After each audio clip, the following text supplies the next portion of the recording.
20 millas náuticas al sur de Sri Lanka. Las 04:37, hora local.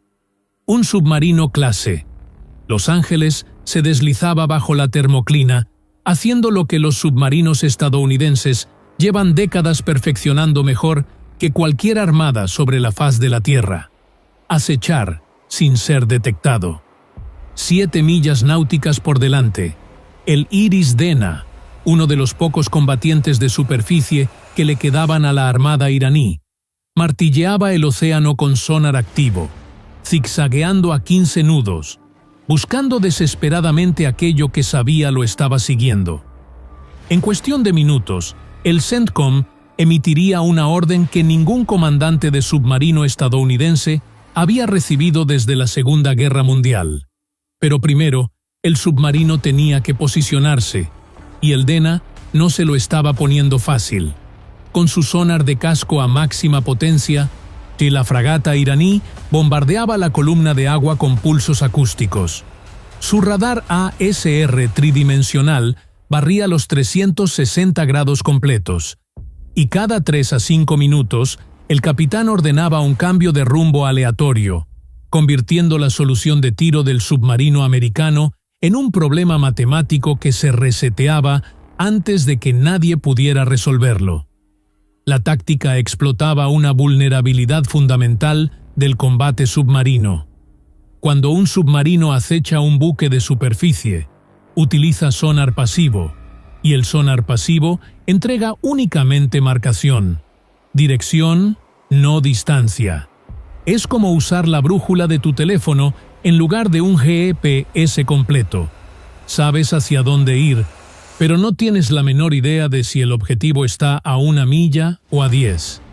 Antes de seguir con lo que pasó después, que créanme, si se pone mucho más intenso, quiero hacerte una pregunta rápida.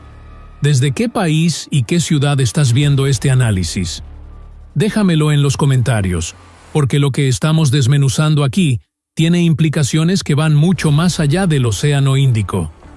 Y si este tipo de análisis táctico te engancha, dale like y suscríbete. Ahora, volvamos a lo que estaba ocurriendo bajo el agua. El técnico de control de tiro observaba su pantalla de cascada. La línea de marcación del Dena se arrastraba por el display, grado a grado. Ese movimiento lento lo era todo, midiendo cómo la marcación cambiaba a lo largo de minutos y alimentando esos datos en algoritmos de análisis de movimiento del blanco, lo que en doctrina naval se conoce como TMA, Target Motion Analysis. El técnico podía triangular distancia, rumbo y velocidad, o una línea verde en su pantalla, convergiendo hacia una solución de tiro como quien intenta sintonizar una frecuencia de radio girando el dial milímetro a milímetro. Excepto que el capitán iraní pateaba la mesa cada vez que la señal empezaba a aclararse. El Dena viraba. La línea verde se desintegraba. La mitad del trabajo se evaporaba. El técnico empezaba de cero. Nueva marcación, nueva hipótesis, nueva convergencia, arrastrándose hacia una solución que el iraní destrozaría con otro giro aleatorio en 90 segundos. Imagina intentar calcular la distancia exacta a un vehículo únicamente por el sonido de su motor, mientras el conductor cambia de carril constantemente. Así fue la mañana del equipo de control de tiro. Y no era casualidad. El capitán iraní había pasado 2 semanas en los ejercicios navales multinacionales Milan 2026 con la Armada India, practicando exactamente estos procedimientos antisubmarinos. Los estadounidenses habían observado cada maniobra. Ahora, uno de esos submarinos que estuvieron vigilando seguía al Dena como un depredador que ya conoce cada truco de su presa. Y el entrenamiento de Milan era la única carta que le quedaba por jugar al capitán iraní. Pero eso no era lo que preocupaba a la tripulación del submarino. Lo que los mantenía en alerta estaba posado en la cubierta de vuelo de popa del Dena. Un helicóptero SH-3 Sea King de guerra antisubmarina, equipado con un sonar de inmersión de baja frecuencia, diseñado con un único propósito: localizar submarinos donde el sonar de casco no alcanza. Piénsalo de esta manera, y el sonar del Dena era como gritar desde la superficie del agua, esperando que algún eco rebotara. El sonar de inmersión baja un transductor con cable directamente al vecindario acústico donde el submarino se esconde. El Sea King se estaciona en vuelo estacionario, descuelga ese micrófono a través de la capa térmica y emite pulsos desde el mismo entorno donde el submarino está agazapado. Ese escudo térmico que lo mantiene invisible deja de funcionar en el instante en que el transductor se sumerge por debajo de él. Es el equivalente acústico de esconderte detrás de una cortina mientras alguien rodea la cortina y se planta a tu lado. Y la tripulación del helicóptero iraní sabía operar ese sistema. Una sola tripulación competente podía saltar de zona en zona, y barriendo el área de búsqueda donde el submarino estaba sentado más rápido de lo que un buque de superficie cubriría la misma extensión en un día entero.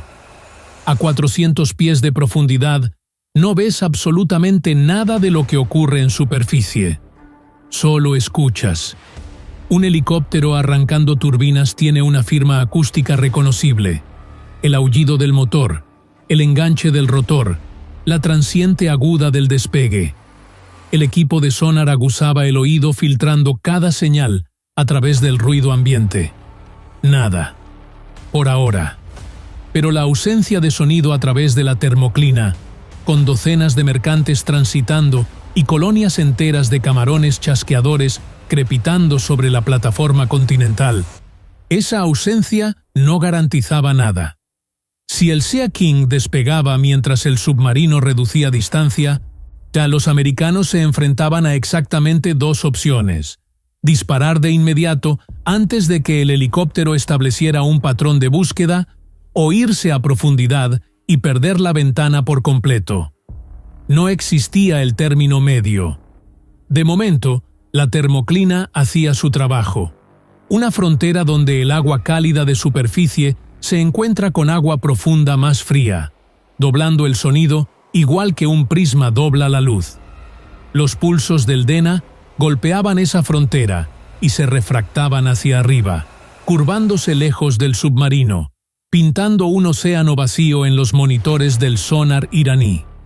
A 400 pies de profundidad, el submarino era un vacío en el agua, un fantasma térmico, excepto que la termoclina no es una pared, es una lente, y las lentes tienen caprichos.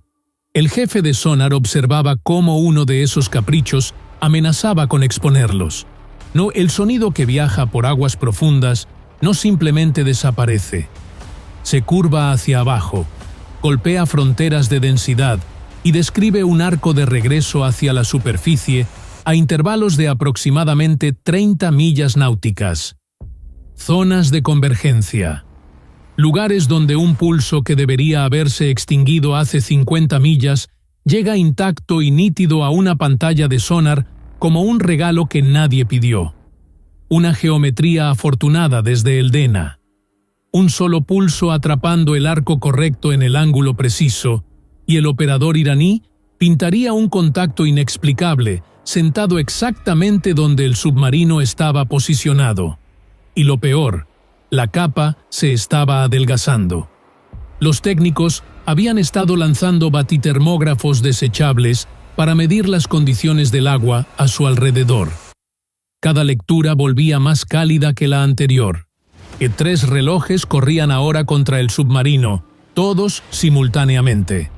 Primero, el jefe de sonar estimaba entre 6 y 8 horas antes de que la capa térmica se degradara más allá del umbral de ocultamiento fiable. Segundo, el Dena navegaba aproximadamente paralelo a la costa de Sri Lanka a 15 nudos. A su curso y velocidad actuales, cruzaría el límite de las 12 millas náuticas de aguas territoriales en aproximadamente 40 minutos. Y en cuanto lo hiciera, la oportunidad de disparo se evaporaba bajo derecho internacional. Tercero, en la cubierta de vuelo, el Sea King esperaba abastecido, armado y a una sola orden del capitán de transformar el escondite del submarino en un auditorio abierto. Cualquiera de esos relojes agotándose significaba misión terminada. Los tres corrían al mismo tiempo. Así que a las 04:41, con la capa adelgazándose, el helicóptero a un lanzamiento de moneda de despegar y el equipo de control de tiro luchando contra un blanco zigzagueante en un océano saturado de ruido, el submarino necesitaba algo que no podía obtener desde esta profundidad.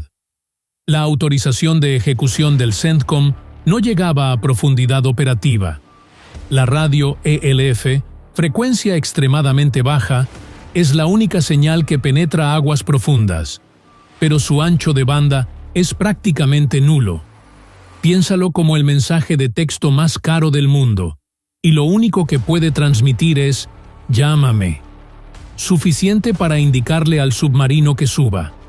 Insuficiente para enviar una autorización de ataque. Para recibir la orden completa, tenían que subir a profundidad de periscopio. Eso significaba abandonar la capa térmica que los había mantenido ocultos y entrar en la columna de agua donde el sonar de casco del Dena funcionaba mejor. Empujar un mástil de comunicaciones por encima de la línea de flotación, directamente dentro de la cobertura de detección de un radar ASR-3, de que escaneaba buscando exactamente el tipo de contacto transitorio que un mástil de periscopio produce. Un tubo metálico delgado, apenas asomando por encima de la superficie, apareciendo durante segundos. Un solo barrido del ASR en el momento equivocado, y un operador de radar iraní, sentado en postura de combate, obtendría el retorno que había estado rezando por nunca ver. Pero la tripulación tenía un truco guardado para eso. Un petrolero surcoreano de GNL, 200.000 toneladas de gas natural licuado, araba el corredor marítimo 5 millas al sureste, proyectando un retorno de radar colosal en cada pantalla en un radio de 50 millas. El navegante del submarino lo había estado rastreando durante la última hora, esperando que la geometría se alineara. Si el submarino ascendía a profundidad de periscopio en la línea de marcación exacta entre el petrolero y el Dena, el mástil quedaría envuelto en la sombra radar del petrolero. Cualquier retorno que el ASR capturara parecería un eco fantasma, un reflejo del lóbulo lateral de 200.000 toneladas de acero, no un submarino. Es como cruzar una habitación vigilada caminando exactamente detrás de alguien mucho más grande que tú. Si el vigilante solo ve una silueta, jamás sabrá que eran dos. El operador de radar iraní lo detectaría, verificaría la marcación, vería al petrolero justo detrás y lo descartaría como clúster, interferencia y ruido de fondo. Los capitanes de submarino llevan escondiéndose detrás de mercantes desde la Guerra Fría. Esta noche, un gasero surcoreano estaba a punto de proporcionar la asistencia más anónima en la historia naval sin siquiera enterarse. A las 04:48, la geometría se alineó.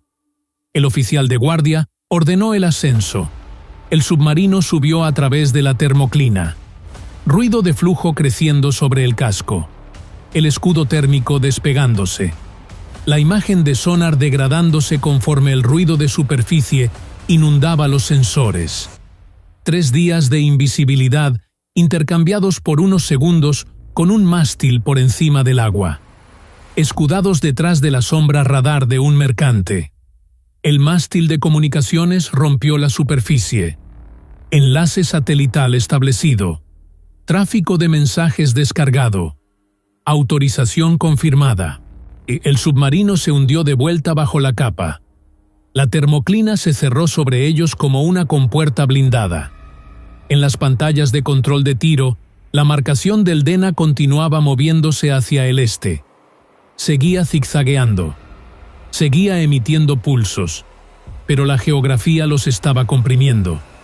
A las 04:51, el rumbo del Dena corría paralelo a la costa de Sri Lanka, 20 millas náuticas mar adentro. El límite territorial de 12 millas, sentado a solo 8 millas al norte. Derecho internacional convertía esas aguas en santuario intocable. Si el capitán iraní se asustaba y viraba hacia la costa, la oportunidad se desvanecía. Y un capitán que había observado a su armada recibir la paliza que estaban recibiendo, tenía todas las razones del mundo para arrimarse a tierra firme. Su tripulación prefería ser internada por Colombo a ser torpedeada por algo que no podían ver. Cada minuto que el submarino esperaba, el Dena se acercaba un poco más a la línea, donde un solo cambio de rumbo lo llevaría dentro del santuario. Y aquí quiero plantearles la pregunta que quiero que debatan en los comentarios.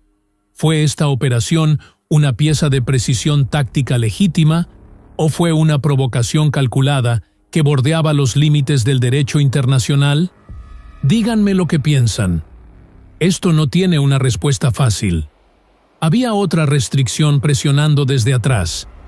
El submarino seguía arrastrando su array remolcado, cientos de pies de cable sensor extendiéndose detrás del buque, su oído más afinado.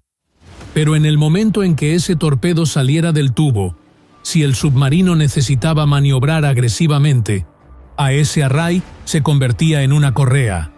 No puedes recogerlo rápidamente. Giros bruscos arriesgan enredar el cable o arrancarlo de cuajo. El mejor sensor del barco estaba a punto de convertirse en su mayor problema en el peor momento posible. A las 04:53, el equipo de control de tiro cerró la solución. El oficial de armas programó el Mark 48 ADCAP en el tubo 1. El capitán dio la orden, y lo que vino después fue lo más ruidoso que el submarino haría en todo el día. En un océano donde el Dena estaba escuchando exactamente ese tipo de sonido. El tubo del torpedo se inundó. Agua de mar entrando a presión para igualar con el exterior. Una transiente acústica afilada que un operador de sonar entrenado reconoce de la misma forma que un padre identifica el llanto de su hijo en medio de una multitud. Inconfundible. En la tripulación lo apostó todo a la termoclina, al rugido del tráfico marítimo y a 1 millón de camarones chasqueadores ahogando el peor momento acústico de un submarino. Si el equipo de sonar del Dena captaba esa transiente a través del ruido, los siguientes 60 segundos se iban a desarrollar de manera muy diferente. El Mark 48 salió del tubo. 21 pulgadas de diámetro. 3.500 libras de destrucción guiada propulsadas por Otto Fuel 2, un monopropelente que porta su propio oxidante, no necesita toma de aire y no produce burbujas de escape que delaten el disparo. Su motor accionaba un propulsor de chorro de bomba en lugar de una hélice convencional, sin estela de cavitación, sin línea blanca en la superficie. Los torpedos que hundieron barcos en 1945 dejaban un trazo visible apuntando directamente al submarino que los disparó, y una flecha de neón diciendo «Disparen aquí». El Mark 48 no dejaba nada. Su única firma era acústica, el zumbido del motor tragado por el rugido ambiente de una de las rutas marítimas más transitadas del planeta. Un murmullo perdido en un estadio repleto. Un cable se desplegaba detrás del arma, delgado como un cabello, conectando el torpedo a la consola del técnico de control de tiro. A través de ese hilo, el operador podía dirigir el arma alrededor de obstáculos, compensar maniobras del blanco y anular el buscador si las contramedidas lo confundían. Imagina conducir un vehículo sujetando un único hilo atado al volante desde 7 millas de distancia, con los ojos vendados, mientras otra persona decide si corta el hilo o no. ¿El precio? El submarino quedaba encadenado, clavado en rumbo y profundidad, sin capacidad de maniobrar, sin capacidad de huir. Nada que pudiera tensar o romper ese filamento. Si el cable se partía, el torpedo pasaba a modo autónomo. seguía siendo mortífero, pero nadie estaría al volante. Y había razones de sobra por las que alguien podría necesitar estar al volante. A velocidad de tránsito, el Mark 48 era sordo. El ruido de flujo sobre su domo de sonar ahogaba completamente el océano. El técnico de control de tiro guiaba a ciegas a través del cable, observando datos de navegación desplazarse por su pantalla, dirigiendo un arma que corría a 55 nudos a través de un corredor marítimo donde un giro equivocado estrellaba una cabeza de guerra contra un mercante. 7 millas náuticas hasta el Dena, reduciéndose. Si la fragata ejecutaba un viraje inesperado hacia las aguas territoriales de Sri Lanka al norte, el técnico tenía segundos para doblar la trayectoria del torpedo a través de un cable más fino que un lápiz, controlando un arma que no podía ver hacia dónde iba. A 5 millas, el Dena zigzagueó. La marcación se desplazó en la pantalla de control de tiro. El técnico ajustó el rumbo giroscópico del torpedo a través del cable, deformando la geometría de intercepción para emparejarse con el nuevo curso. Cada corrección consumía más cable. Cada grado de giro reducía el margen entre arma guiada y generador de ruido caro. A 4 millas, la plataforma continental frente a Gale, Sri Lanka, se desplomaba hacia las aguas profundas del Océano Índico. El gradiente de profundidad comprimía el sobre de rendimiento del torpedo desde todas las direcciones. Demasiado superficial y el arma rompía la superficie. Demasiado profundo y el tiempo de carrera se alargaba, regalándole al Dena segundos extra para virar o alcanzar aguas favorables. La caja tridimensional que el navegante había estado gestionando se encogía con cada milla que se cerraba. A 3 millas, el Dena emitió otro pulso. La onda acústica irradiándose por el agua, pasando sobre el torpedo como un reflector, barriendo delante de un intruso que ya está dentro del edificio. El Mark 48 era lo suficientemente pequeño y veloz como para que el retorno, si es que lo había, pareciera actividad biológica en la pantalla iraní. Probablemente, la palabra con la que las tripulaciones de submarinos aprenden a convivir. A 2 millas, el Mark 48 redujo velocidad. El ruido de flujo cayó, y el torpedo despertó. Su sonar de a bordo, un buscador de matriz de fase 2 con barrido electrónico, empezó a pintar el agua por delante. Pulsos activos. Alta frecuencia. Una fragata de 1.500 toneladas empujando agua a 15 nudos a través del Océano Índico no es un blanco sutil. El buscador se enganchó al Dena casi al instante. Adquisición terminal. El arma aceleró para la carrera final. Y entonces el Dena lo escuchó. En algún lugar dentro de ese buque, un operador de sonar captó lo que todo marinero en todas las armadas del mundo reza para jamás escuchar. Pulsos activos. Acercándose rápido. Marcación constante. Marcación constante significa que no está pasando de largo. Significa que viene directo a tu casco. Golpeó la alarma. El puente lo oyó. El capitán lo oyó. 15 segundos separaban ese momento del impacto. 15 segundos. Si el Dena portaba señuelos acústicos, generadores de ruido desechables diseñados para seducir al buscador del torpedo lejos del casco real. Ponerlos en el agua requería reconocer la amenaza, autorizar contramedidas y lanzarlos por la borda. Esa secuencia le toma a una tripulación entrenada, en un buen día, más de 15 segundos. ¿Un giro de evasión? Una fragata de 1.500 toneladas a 15 nudos necesita cientos de metros para virar. No tenía cientos de metros.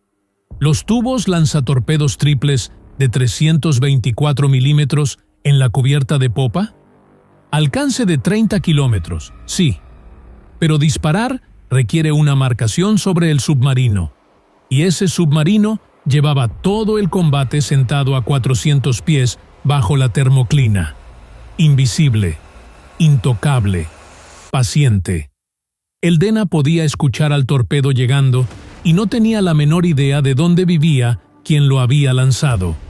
E incluso si los señuelos hubieran llegado al agua de alguna manera, y eso ya es ser extremadamente generoso, detrás del buscador, a través del cable, el técnico de control de tiro estaba listo para anular el cerebro del torpedo y dirigirlo manualmente más allá del ruido, directo a 1500 toneladas de acero real.